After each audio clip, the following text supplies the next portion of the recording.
Good morning friends. Today we will study about the some higher functions of the nervous system, starting from the language and the speech, then continuing further about the memory, speech disorders and learning and memory, all these things. So starting from the language and speech. Okay. So first of all we will study about the neurophysiology of language and speech. We all know we are humans and the major property which differentiates us from others is our language. We can communicate our feelings through the help of language. So first of all, development of the speech. Now the development of the speech involves the coordinated activity of three important areas of the cerebral cortex. The three important areas of the cerebral cortex that are involved in the development are Wernicke's area, Broca's area and motor areas of the categorical hemisphere. इस वाले का third वाले का क्या मतलब है हमारे पास? सबसे पहले तो हमने इनका छोटे क्लासेस में मीन्स 11th-12th में नाम तो सुन रखा है, वर्निकीज और ब्रोकाज का, तो कि ये तो है जो कंट्रोल करता है हमारे जो भी हम सुनते हैं, जो लैंग्वेज को हम सुनते हैं वो, ये हमने उससे सुन रखा है कि सेंसरी है. जो ब्रोकाज है इसका काम ये है कि जो हमने बोलना है उसका क्या कुछ करना है, मतलब क्या कुछ बोलना है, ये हमारा सुनने में बात करता है, ये हमारा बोलने में करता है. थर्ड वाला पार्ट क्या है हमारा? थर्ड वाला पार्ट है मोटर एरिया. जैसे कि अगर मैं बनाऊं एक डायग्राम, अगर मैं बनाऊं यहाँ पे, ये है हमारे पास ब्रेन का हेमिस्फीयर है, ये लेटरल सर्कस है. सो ये है हमारे पास lateral sulcus, this one is our central sulcus. जो इसके आगे वाला पोर्शन है वो हमें पता है ये होता है मोटर एरिया और पीछे वाला होता है सेंसरी एरिया.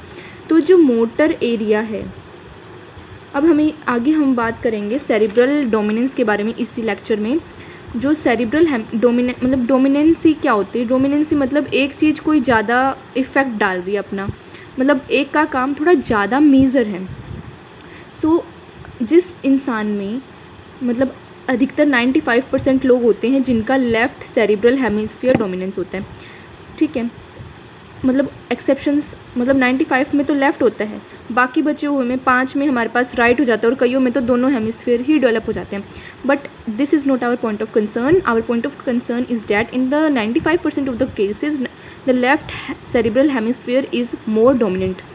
सो इस बात को छोड़ो, जिस भी इंसान में जो भी सेरिब्रल हेमिस्फीयर डोमिनेंस है उसका जो भी ये वाला जो मोटर एरिया है वो वाला है हमारा थर्ड पार्ट, जो कि हमारा हेल्प करता है in the development of the speech.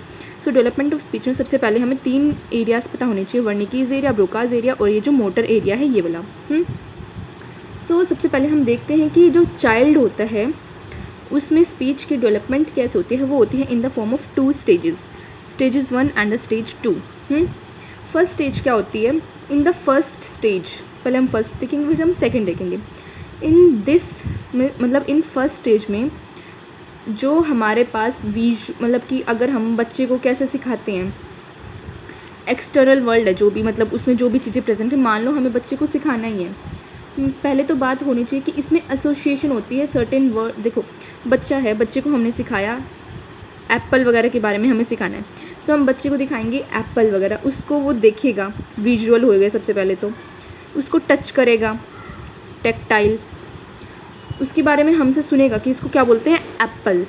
सो ये हो गया ऑडिटरी, और जो भी उसको सेंसेशंस देखनी है उस ऑब्जेक्ट में से अदर्स होगी, मतलब ठीक है, ये बात होगी.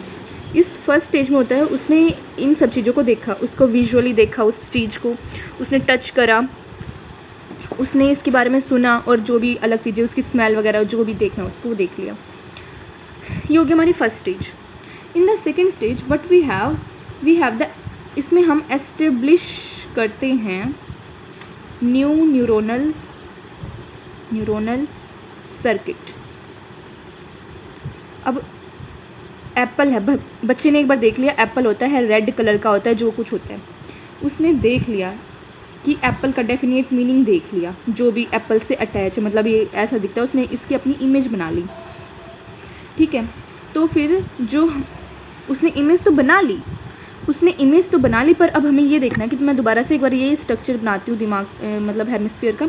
तो हमें पता है उसने सुनना है, ठीक है। ऑडिटरी एरिया, ये लेटरल सल्कस है, यहाँ पे कहीं होता है ऑडिटरी एरिया, ठीक है, प्राइमरी और सेकेंडरी टर्शरी वगैरह। और यहाँ पे होता है हमारे पास जो एरिया नंबर 44 है, जो हमें बोलने में हेल्प करता है, ठीक है। अब जो ये है हमारे पास एरिया नंबर 44 है।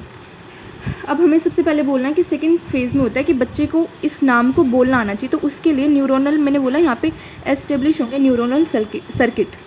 इस बात का मतलब ये है कि उस बच्चे ने एप्पल को सुना। अब वो इस बात को जब भी एप्पल को देखेगा तो वो इस वर्ड को बोलना चाहेगा कि मैं भी एप्पल ही बोलूँ।